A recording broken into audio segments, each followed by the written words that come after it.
The intergalactic firefighting drill was a grand affair, an event held only once every 10 cycle, bringing together emergency response teams from every corner of the known galaxy. On a vast, state-of-the-art training facility, firefighters of all species gathered to showcase their techniques, exchange knowledge, and learn from one another. It was an event of camaraderie and education. But this year, there was an underlying current of curiosity, perhaps even disbelief, running through the assembled ranks. This year, something was different. For the first time, humans had been invited. For decades, rumors had spread throughout the stars that humans were among the best, if not the best, firefighters in existence. It was an outrageous claim, one that many species struggled to comprehend. The humans were not the most advanced civilization. They did not have the most durable bodies, nor did they possess the strongest natural resistances to environmental hazards. And yet, somehow, they had gained a reputation for being exceptional at one of the most dangerous and technically demanding professions in the galaxy.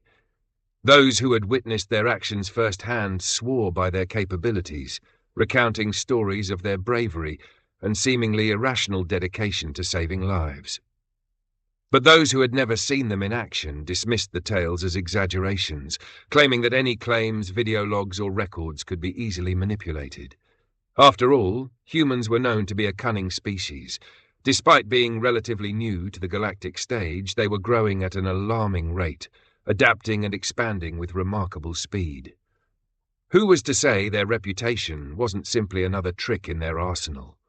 Now, with the intergalactic drill underway, it was the perfect opportunity for the rest of the galaxy to finally understand the truth or expose the lies. The vast training field stretched before them, a marvel of engineering built on the planet Vorlax 3, a neutral world renowned for its advancements in emergency response technology. The drill site had been established on the outskirts of the planet's massive industrial district, a region filled with refineries, manufacturing hubs, and processing plants. The facility itself was a technological wonder, capable of replicating various fire conditions. Plasma bursts from ruptured starship engines, chemical infernos in artificial atmospheres, and searing wildfires that devoured entire forests. Hundreds of firefighters from dozens of species were already preparing for their first round of exercises, adjusting their suits, calibrating their extinguishing drones, and running final diagnostics on their AI predictive systems. The humans, of course, had not yet arrived. A group of aliens gathered near one of the observation decks, watching as the first drills commenced. The discussion about humanity was inevitable. A tall, chitin-plated Brenax firefighter crossed his arms, his mandibles clicking in thought. I have studied their physiology. They lack exoskeletal reinforcement, have minimal heat resistance, and their respiratory systems are highly vulnerable to smoke inhalation. It is perplexing that they are considered so effective. I have heard they use primitive suppression methods, a sleek, amphibious Okari added, blinking his transparent eyelids in bemusement. Liquids, foams, and chemical retardants. Imagine, we abandoned such crude techniques centuries ago. We employ molecular dampening fields that neutralize combustion at its source, AI-driven predictive systems that prevent fires before they start, and atmospheric manipulation that cuts off oxygen without harming organic life. Some of our worlds even use self-regenerating structures that repair fire damage instantly. Compared to such advancements, their methods seem absurdly inefficient. A pale-skinned, silver-eyed Zilari, whose people were known for their precision and logic, folded his arms. They lack predictive technology, no AI-driven analysis, no molecular dampening fields. It makes no logical sense. A towering, broad-shouldered Tharn rumbled in agreement, his thick, armoured hide shifting as he spoke. They are not like us. Our bodies can withstand extreme heat for far longer. Their flesh burns too easily. One of the reptilian Jarkan, who had been silently observing, finally spoke. Perhaps their strength is in numbers? If they throw enough bodies at the fire, a few are bound to succeed. A ripple of dark amusement spread through the group. The idea of such a reckless strategy was laughable. Another voice joined the discussion, a blue-skinned Firolian adjusting the sensors on his emergency gear. I have heard they even rescue animals. Several heads turned in surprise. Animals? The Brenax firefighter repeated, his mandibles clicking in disbelief. Surely not. The Fyrolian nodded. I overheard a report that humans will willingly charge into burning structures to retrieve small, non-sentient creatures. Dogs, felines, even lesser avians. They risk their own lives for beings with no tactical or economic value. The Okari let out a huff. They must be mad. A heavy, gravelly voice interrupted them, filled with derision. I say it is all lies. The speaker stepped forward, a towering, stone-skinned Hekthar, his rocky frame immune to all but the most extreme fires. His eyes, glowing like embers, burned with scorn.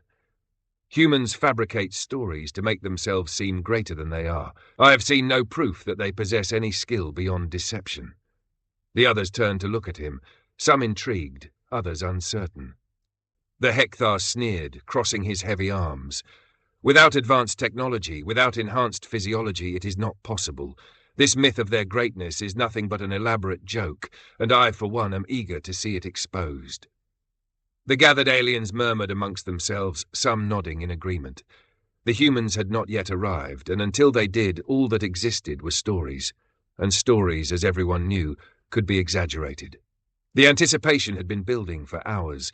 The gathered alien firefighters had engaged in endless discussions, some still skeptical, others quietly hopeful, but all eager to see the humans in action. And then they arrived. A sleek but unimpressive transport vessel touched down on the designated landing pad, its metal hull slightly scorched, as if it had seen far too many emergency landings. The boarding ramp lowered with a loud, almost mechanical groan, and out came the legendary human firefighters. They did not march out with the imposing discipline of the armoured Zelari response squads. They did not exude the precision and grace of the Okari emergency teams. Instead, they sauntered down the ramp, chatting and laughing as if they had just arrived at a casual gathering rather than an intergalactic firefighting drill. The first human to step forward was a broad-shouldered man with short, unruly hair, his uniform slightly wrinkled and his sleeves rolled up as if he were already preparing for some hard labour. He stretched his arms above his head and let out a loud yawn. "All right, which one of you guys ordered the walking inferno?" he joked, cracking his neck as his team followed behind him, carrying what appeared to be, of all things, coffee mugs. "You think they got real coffee here?" another human asked, nudging his companion. "Doubt it, but I'll take what I can get." A woman with short-cropped hair replied, sipping from her own mug. "God, I hope this drill isn't one of those stand-around-and-listen-to-safety protocol things. You ever had to sit through one of those with the brass back home?" "Worst thing ever." Another human groaned. The gathered aliens watched in stunned silence. This was not what they had expected. Where was the legendary discipline? The grand entrance that should befit the galaxy's so-called best firefighters? These humans were far too relaxed, jovial even. The Hekthar who had so vehemently doubted them crossed his rocky arms and scoffed. "This is the great human firefighting force? They act like children." The humans, of course, had no idea they were being judged so harshly. They simply continued chatting amongst themselves as they set up their gear, occasionally gesturing to one another with dramatic hand movements that made no sense to the alien spectators. "All right, team," the first human finally said, rubbing his hands together. "Let's see what kind of fires we're dealing with today. Hope it's not another one of those self-extinguishing plasma burst things. Those are boring." A Keltor trainer, their species known for their rigid adherence to emergency protocol, stepped forward and cleared their throat.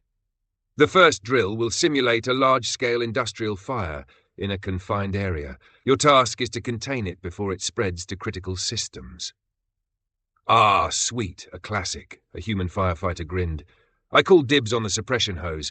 You guys know I love blasting things." Another human snorted. Yeah, just don't get carried away like last time. We don't need another accidental water cannon fight." The aliens continued to watch in bafflement. Were they truly taking this seriously at all? Then the fire drill began. The simulation ignited a controlled blaze in an industrial zone filled with towering machinery and hazardous materials. The alien team snapped into action, deploying their high-tech equipment with perfect coordination. Molecular dampeners engaged, oxygen levels were manipulated, and AI drones zipped through the air, scanning the flames and adjusting their response strategies accordingly. The humans?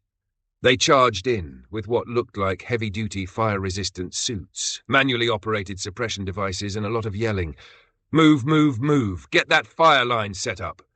Watch the left side! Hey, I said watch it, not stand there like a lost tourist. Hose pressure's good. Hit it!"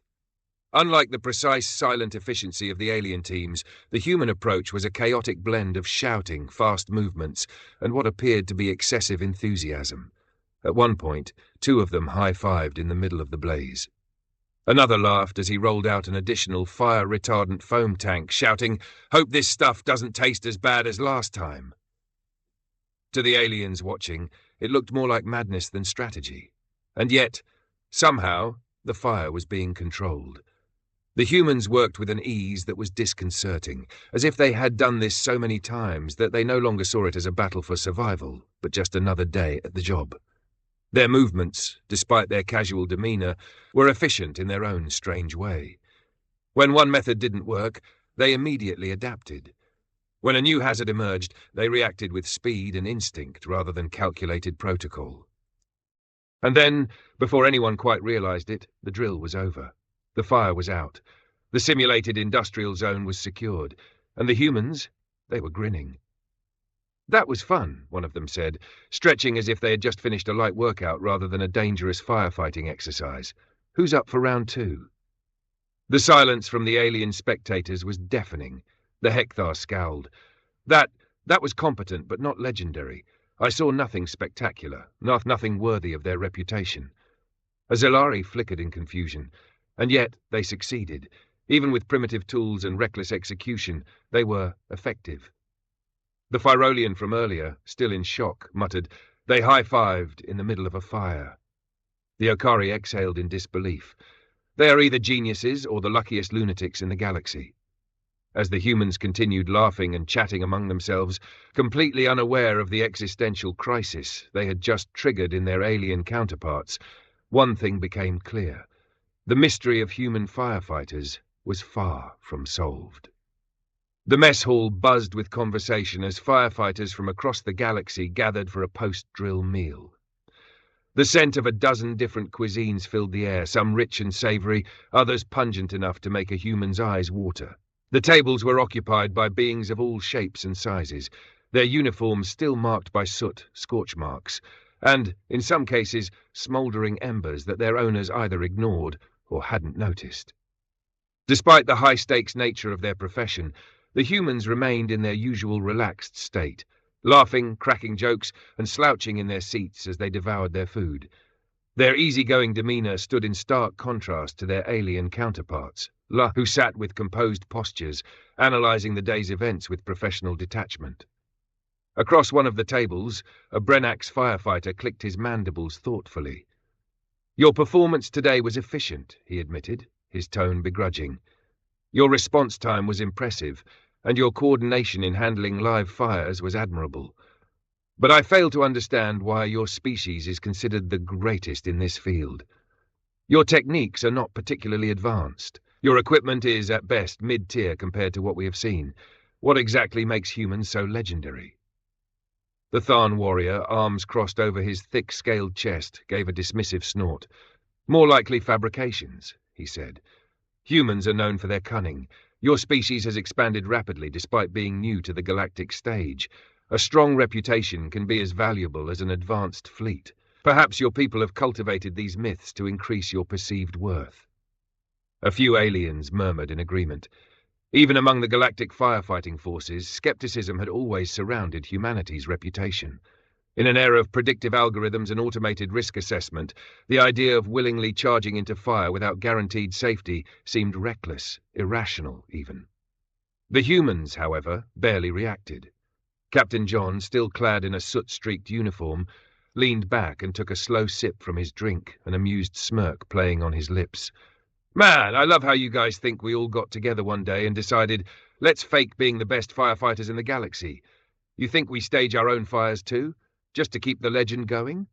A firefighter named Myla, thick-accented and grinning, laughed. "Yeah, all right, team, time to set ourselves on fire again so the rumors don't die. Fantastic PR strategy." The aliens stared at them. A Gorluth, a species naturally resistant to flames, rumbled in suspicion. Then explain it. Explain how your people do what we deem impossible. You are not fireproof. You are not the fastest. You are not even the most well-equipped. And yet we have heard of your rescues that defy logic. What is the secret? Malcolm, still dusted with ash, leaned forward, elbows resting on the table. His voice was calm, but his words carried weight. Fire doesn't care about odds. It doesn't stop to calculate survival percentages. It just takes. He exhaled, running a soot-streaked hand across his face. You ever look someone in the eyes when they realize they're going to die? You ever hear a voice begging for help knowing no one's coming? His gaze swept across the table. We have. And we know what happens when nobody goes in. A heavy silence settled over the room. Another firefighter, adjusting a bandage on his arm, spoke up. We don't run into fire because we're fearless. We do it because someone has to. Across the table, Carter smirked, shaking his head. You think we don't know the risks? We do. We just push that line farther than most. Malcolm leaned back, crossing his arms. You call it impossible. We call it the job. Silence. Even the most skeptical aliens hesitated. Then a deep, gravelly voice broke through.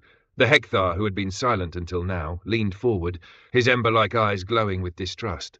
No. His voice was like grinding stone. I do not believe you. The other aliens turned toward him. No species is that reckless. No species is that foolish. You claim to charge into fire out of duty, to face death because someone has to? His scowl deepened. Ridiculous. He crossed his arms. Either you are hiding something, or the stories are lies. Silence. Malcolm met his gaze. Carter didn't flinch. None of the humans answered, and somehow that silence felt like a challenge. The industrial sector lay a few miles from the training grounds, a sprawling complex of towering storage facilities, refineries and production plants that kept the city running. It was supposed to be a routine day. Workers moved along designated paths guided by AI traffic systems, while automated machinery handled hazardous materials with mechanical precision. But sometimes all it took was one mistake. A malfunctioning pressure valve. A single spark in the wrong place. No one knew exactly what had gone wrong at first. But within seconds, an explosion tore through Refinery Block 17, sending a fireball into the sky. Shockwaves rattled the nearby buildings, and a chain reaction followed as volatile chemicals ignited, one after another. The fire spread fast, faster than any safety protocols had accounted for. Automated suppression systems activated, but the sheer intensity of the blaze overwhelmed them. Emergency sirens wailed, and the city's firefighting units scrambled to contain the disaster. The problem? The fire had already grown beyond their control. Emergency alert. All available firefighting units mobilize immediately. Industrial sector engulfed in flames. Structural collapse imminent. Multiple civilian casualties reported. This is a planetary emergency. Repeat, this is a planetary emergency. The alien teams sprang into action, their AI command systems already mapping containment strategies. Within moments, sleek emergency transports lifted off, heading toward the disaster zone. The alien crews moved with calculated efficiency, coordinating responses based on survival models generated by their predictive systems. The humans, however, barely hesitated before launching into action. As the fire team sped toward the disaster zone, they received a rapid briefing on the industrial district's layout, key infrastructure, and the power plant's internal structure. They absorbed just enough information to navigate the chaos, entry points, emergency routes, and the location of critical systems like the coolant controls. By the time firefighters reached the site, they knew what they had to do. A Tharn with deep red scales turned to a human firefighter. The AI is already calculating containment perimeters. We are advised to stabilize the surrounding zones first. The core fire is out of control. The human barely glanced at him while securing his gear. Yeah? AI ever pull a kid out of a burning building? Before the Tharn could respond, the door slammed open and the humans were already moving. The industrial district was a war zone. Firestorms raged, explosions ripped through fuel lines, and the very air shimmered from the heat. Entire buildings began to collapse, sending molten debris tumbling into the streets.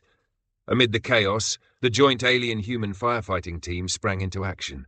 The alien crews worked methodically, deploying suppression drones, stabilizing perimeters, and following the precise guidance of their AI models, never stepping beyond calculated safety margins. Their technology was advanced, efficient, and optimized for risk reduction. The humans, in contrast, relied on instinct, experience, and pure coordination, moving with a fluid efficiency that seemed almost instinctual. Where the aliens consulted AI projections, the humans read the fire itself, anticipating collapses, adjusting strategies on the fly, and reacting with a speed no predictive model could match. But what shocked the aliens most was how different the humans had become. During the drills, they had been casual, laughing, joking, seemingly unserious about their work. Yet here, in the heart of the inferno, they moved like a well-oiled machine, every firefighter a precise cog in a greater mechanism.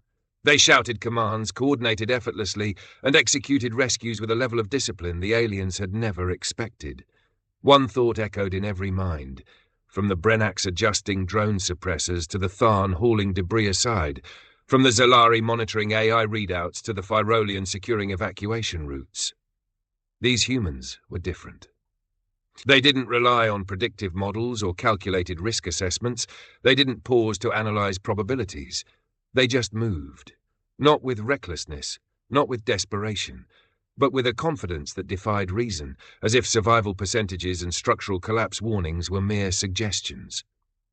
They worked like they had done this 1,000 times before, like they had already accepted the danger and chosen to face it anyway.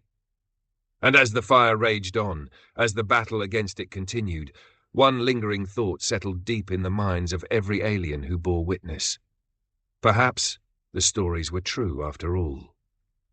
For now, everything was going according to plan. The fire was being contained, teams were managing the spread, and civilians were being rescued one by one. The firefighting operation was progressing well. The alien and human teams had worked together to prevent the inferno from engulfing the entire industrial sector. Then came the report. Survivors detected in the living quarters of Block 22. Heat signatures confirm multiple life forms trapped. A mixed alien-human team was dispatched immediately.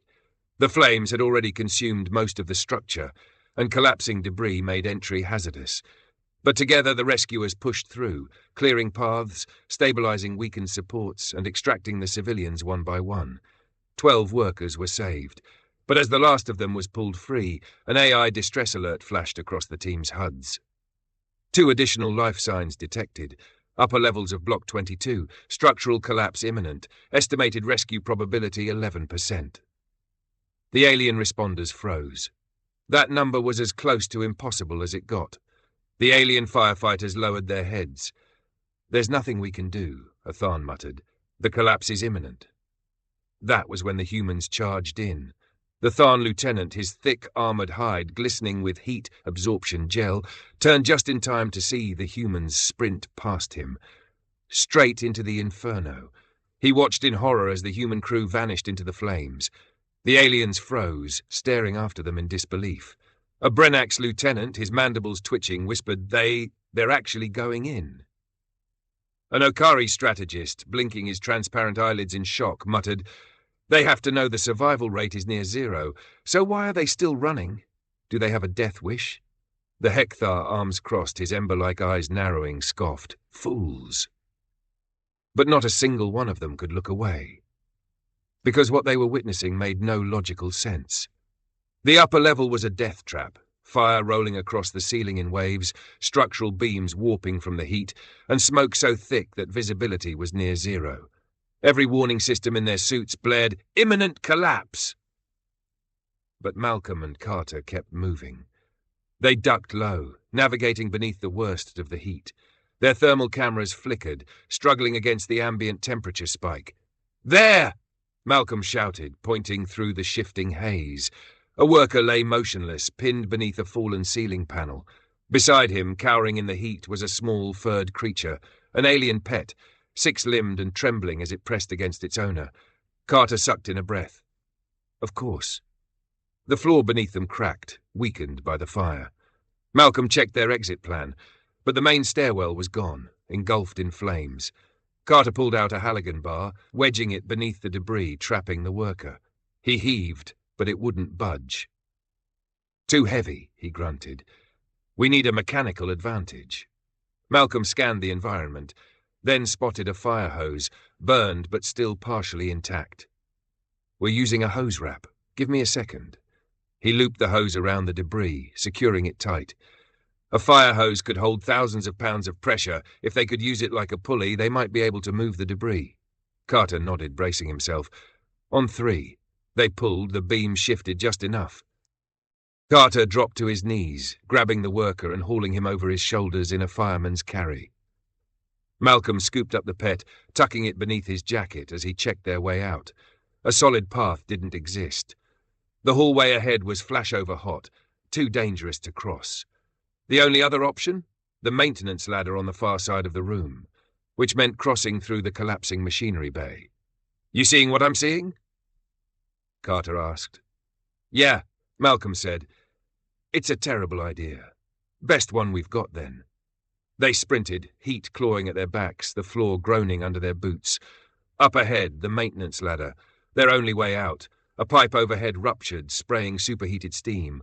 Carter twisted mid-run, shielding the injured worker with his body. 15 feet left. A support beam buckled, the ceiling sagging dangerously. The air thickened, every breath like inhaling fire. 10 feet left. The oxygen-starved flames sucked the air from their lungs, turning their muscles sluggish. The ground shuddered violently beneath them. 5 feet left. The floor cracked open, threatening to drop them into the raging inferno below. Carter lunged, gripping the ladder just as the ground behind him collapsed into fire. Malcolm landed beside him, clutching the pet tightly as the building gave one final deafening groan. And then, Block 22 gave one final shudder, then collapsed completely, sending a shockwave of heat and debris through the air. For a moment there was only silence. Then, movement.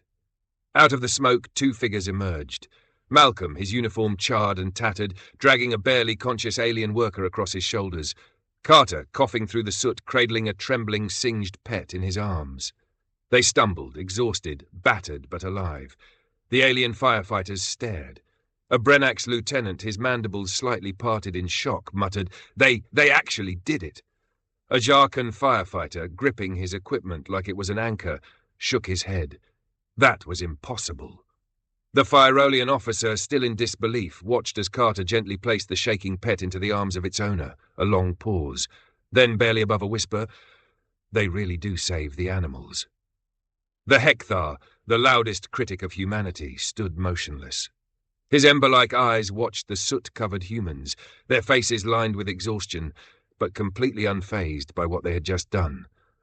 For the first time, he had no words, no mocking, no scoffing, because there was nothing left to deny. The stories were true, but the battle against the fire wasn't over.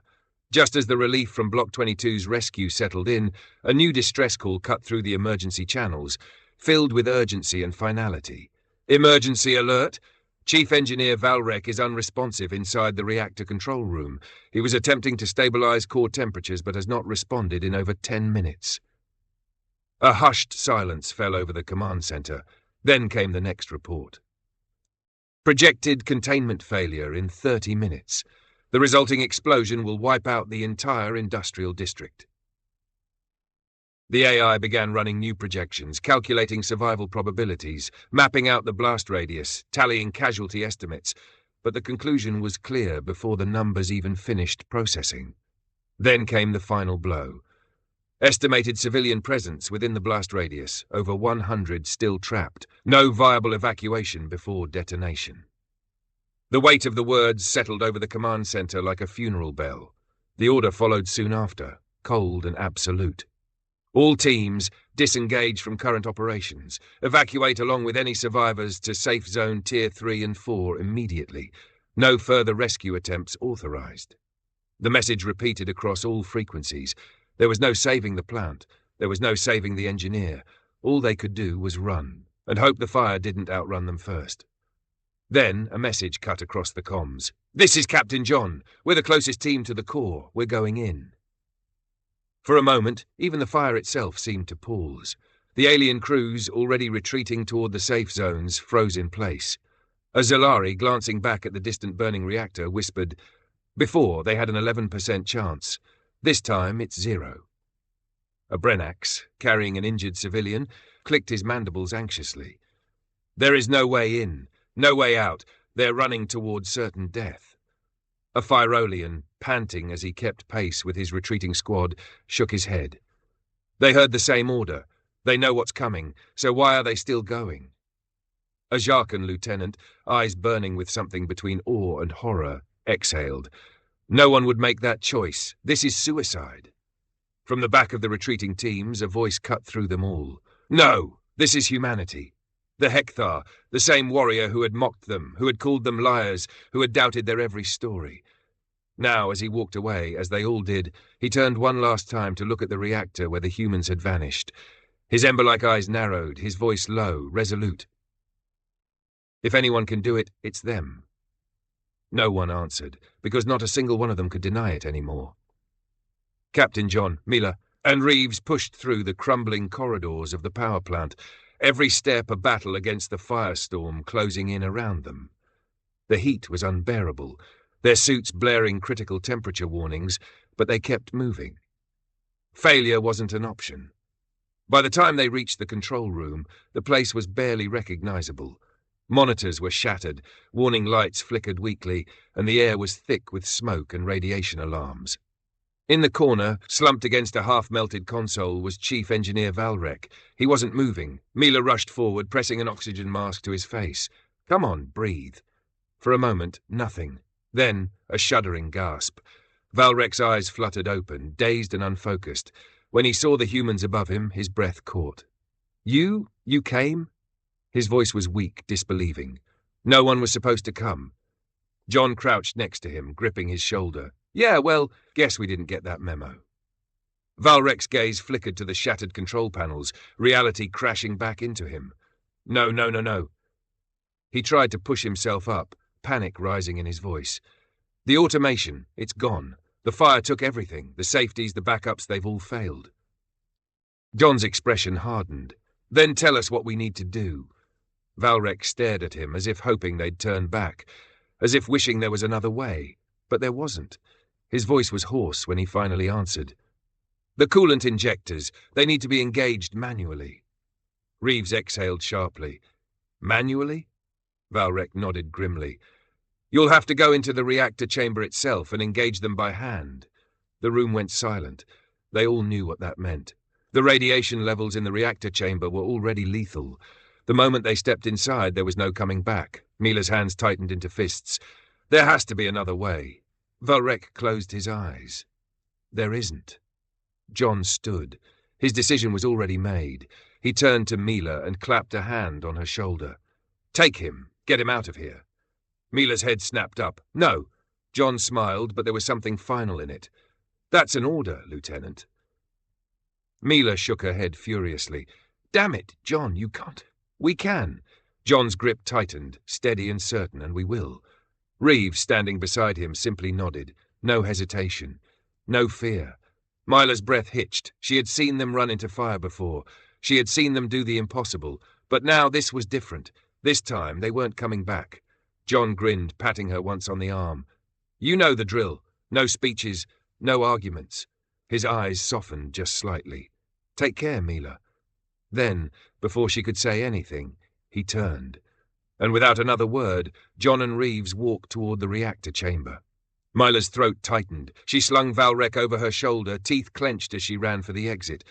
Behind her, the two men vanished into the fire, and the doors sealed shut. The reactor chamber was hell itself. As John and Reeves stepped inside, the heat was blistering, their radiation meters screaming in protest. The coolant pipes lining the walls glowed a deep, angry red, the sheer force of the failing core pressing down on them like a living thing. The massive injection valves stood ahead, half-melted, flickering emergency lights barely illuminating the control mechanisms. There were no second chances, no safety measures, no survival. And yet they walked forward without hesitation. John reached the first valve, gripping the scorching hot handle with both hands. Even through his protective gloves, the heat was unbearable. Reeves, already at the second valve, shot him a glance. No going back now. John exhaled, giving him a small knowing grin. Never was. They braced, then pulled. The moment they engaged the levers, the entire reactor bay trembled, steam vents rupturing as the coolant rushed into the overheating core. But the system fought back. Pressure alarms wailed and the pipes began to crack under the strain. The injectors needed constant manual control. If either of them let go, the system would fail, and the explosion would take the city with it. John laughed under his breath. "Guess we're staying." Reeves didn't hesitate, wouldn't dream of leaving. Their arms burned, their bodies screamed, but they held the line, because that's what humans did. Outside, the plant rumbled, then fell silent. Alien firefighters, watching from a safe distance, froze as the reactor's warning lights blinked from red to green. The meltdown was averted. The city was saved. The drill had started with doubt. Whispers of exaggeration, fabrication, and human cunning had filled the air. They had called the stories myths, tricks, or outright lies, tales spun by a species known for its relentless expansion and unpredictable nature. But now, as the fires of Vorlax 3's industrial sector finally died down, and the reactor stood stabilized but empty, there was no doubt left. Now they understood. They had seen humans charge into certain death without hesitation. They had watched as they ignored AI calculations, rejected probabilities, and defied reason itself.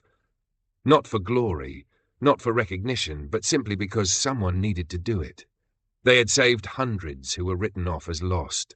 No words could truly capture what they had witnessed. Because what kind of species faced certain death and still ran forward? What kind of species made peace with their end? Not as sacrifice, but as duty. How do you explain the impossible? You don't. You simply tell the story and hope it does them justice.